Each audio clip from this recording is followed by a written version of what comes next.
ప్రవీణ్ యేసుక్రీస్తు నామంలో ఈ వీడియో వీక్షిస్తున్న ప్రతి ఒక్కరికి నా యొక్క హృదయపూర్వక వందనాలు తెలియజేస్తూ ఉన్నాను. ఎలా ఉన్నారు? మీరందరూ క్షేమంగా ఉండాలని మనస్ఫూర్తిగా కోరుకుంటూ ఉన్నాను నా ప్రియమైన సహోదరి సహోదరులారా. కొంతమంది కావాలనే నీకు కీడు చేయాలని ఆలోచిస్తూ ఉంటారు. కావాలనే నీ పైన దుష్ప్రచారం చేస్తూ ఉంటారు. కావాలనే నీ గురించి చెడుగా మాట్లాడుతూ ఉంటారు. అలాంటి వారందరిని చూసి నువ్వు భయపడుతూ ఉన్నావు అనంటే, అలాంటి వారందరిని చూసి నువ్వు కృంగిపోతూ ఉన్నావు అనంటే, నీలో విశ్వాసం ఏ స్థాయిలో ఉంది? అలాంటి వారందరినీ నీకంటే ముందుగా ప్రభువు వారిని చూస్తున్నాడన్న విషయం తెలీదా? నిజంగా ఒక్కసారి ఆలోచించు.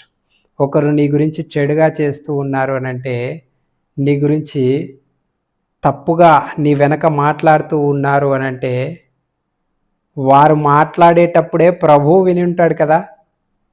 అవునా లేదా? నీ కుటుంబం గురించి చెడుగా ఆలోచన చేస్తూ ఉన్నారు అనంటే, నీకంటే ముందుగా ఎవరికి తెలుసు ఆ విషయం? ప్రభువుకు తెలుసు కదా! ఒక్కసారి ఆలోచించండి. నీ గురించి ప్రజలందరి మధ్య, లేదంటే సంఘంలో, లేదంటే సమాజంలో చెడుగా ప్రచారం చేస్తూ ఉంటే, ఆ విషయం నీకంటే ముందుగా నీ తండ్రికి తెలుసు, నీ దేవునికి తెలుసు కదా! ఒక్కసారి ఆలోచించండి. ఒక్కొక్కసారి మనము నిజంగా ఒక వ్యక్తి మన గురించి చెడుగా చెబుతూ ఉన్నాడు, మన కుటుంబాన్ని విడదీయాలని చూస్తూ ఉన్నాడు, లేదంటే మనకు నష్టం కలగాలని చూస్తూ ఉన్నాడు అని తెలిసినప్పుడు మనం ఎంత బాధపడతామో కదా! అవునా?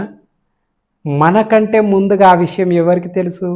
మనల్ని ప్రేమించి, మనకు రక్షణనిచ్చి, మన కొరకు ప్రాణం పెట్టిన దేవునికి తెలుసు కదా ఆ విషయం. ఏ వ్యక్తి నిన్ను గురించి చెడుగా ప్రచారం చేస్తూ ఉన్నాడో, ఏ వ్యక్తి నిన్ను మరి తప్పుగా చిత్రీకరించాలని చూస్తూ ఉన్నాడో, ఏ వ్యక్తి నిన్ను నాశనం చేయాలని చూస్తూ ఉన్నాడో, ఆ విషయం నీ కొరకు ప్రాణం పెట్టిన తండ్రికి ముందుగానే తెలుసు కదా! ఒక్కసారి ఆలోచించు. అలాంటప్పుడు నీ కొరకు తన ప్రాణాన్ని అర్పించిన దేవుడు నీ పక్షాన ఉండగా, నువ్వు నిజంగా నీతిగా యథార్థంగా బ్రతుకుతూ ఉంటే, దేవుని కొరకు నమ్మకంగా జీవిస్తూ ఉంటే, నీతిగా నీ జీవితాన్ని కొనసాగిస్తూ ఉంటే, నువ్వు ఎవరు నీ గురించి తప్పుగా చిత్రీకరించాలని చూసినా, ఎవరు నిన్ను చెడుగా ప్రచారం చేసినా, ఎవరు నీ పైన దాడి చేయాలని చూసినా, నువ్వు భయపడవలసిన అవసరం లేదు. ఎందుకంటే నీ పక్షాన యుద్ధం చేసేది యెహోవా. నీ పక్షాన వారితో యుద్ధం చేసేది నీ కొరకు ప్రాణం పెట్టిన దేవుడు. నీ కుటుంబంలో సమస్యలు వస్తూ ఉన్నాయని బాధపడుతూ ఉన్నావా? అవి రాకముందే నీ తండ్రికి తెలుసు. మరెందుకు వాటి కొరకు చింతిస్తూ ఉన్నావు? ఒక్కసారి ఆలోచించు. నీ కొరకు ప్రాణమే పెట్టిన దేవుడు ఆ సమస్యల నుండి నిన్ను విడిపింపడా? ఒక్కసారి ఆలోచించు. నీ జీవితం నీతిగా, యథార్థంగా, దేవునికి నమ్మకంగా నీవు ఉంటే, నీ కొరకు ప్రాణం పెట్టిన దేవుడు నీ సమస్యలపైన యుద్ధం చేస్తాడు. నీ సమస్యలను ఆశీర్వాదకరంగా మారుస్తాడు. ఎవరైతే నీకు కీడు చేయాలని ఆలోచిస్తూ ఉన్నారో, వారితో యుద్ధం చేయడానికి దేవుడు సిద్ధంగా ఉన్నాడు. ఒక్కసారి ఆలోచించండి నా ప్రియమైన సహోదరి సహోదరులు. ఇంతకంటే మీకేం కావాలండి? ప్రతి క్షణము నీతో ఉండి, నీతో ముచ్చటిస్తున్న, నీ కొరకు ప్రాణం పెట్టిన నీ తండ్రి నీ యోగక్షేమాలు చూస్తూ ఉన్నప్పుడు, సమస్యకు భయపడడం ఎందుకు? అనారోగ్యానికి భయపడడం ఎందుకు? ఎవరికో మనుషులకు భయపడడం ఎందుకు? ఒక్కసారి ఆలోచించేయండి నా ప్రియమైన సహోదరి సహోదరులారా.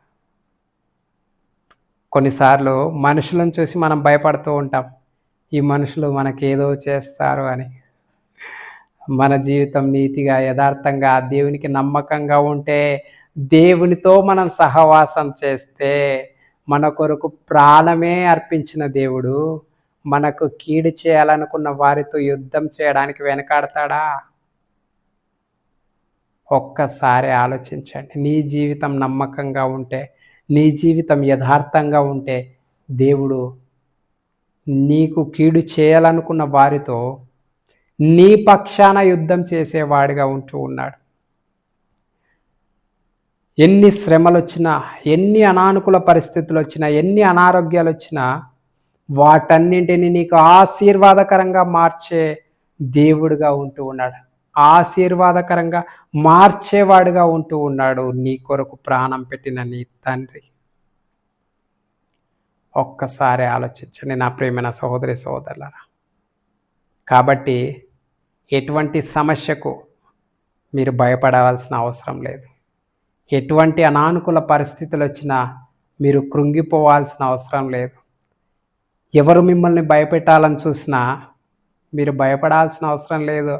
మీరు సైలెంట్‌గా ప్రభుతో సహవాసం చేస్తూ ఉంటే, ప్రభు సన్నిధిలో ప్రార్థన చేస్తూ ఉంటే, ప్రభువే మీ సమస్యలన్నింటి పట్ల వ్యాజ్యమాడి, యుద్ధం చేసి, వాటన్నింటిలో విజయాన్ని ప్రసాదించే దేవుడుగా నీ కొరకు ప్రాణం పెట్టిన నీ తండ్రి అయిన దేవుడు నీ పక్షాన ఉన్నాడు.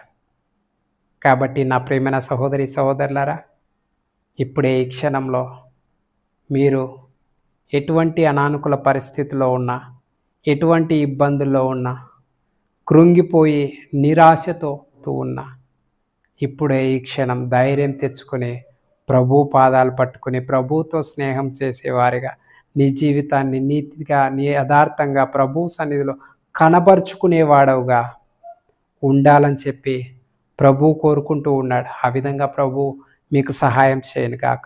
ఆమేన్.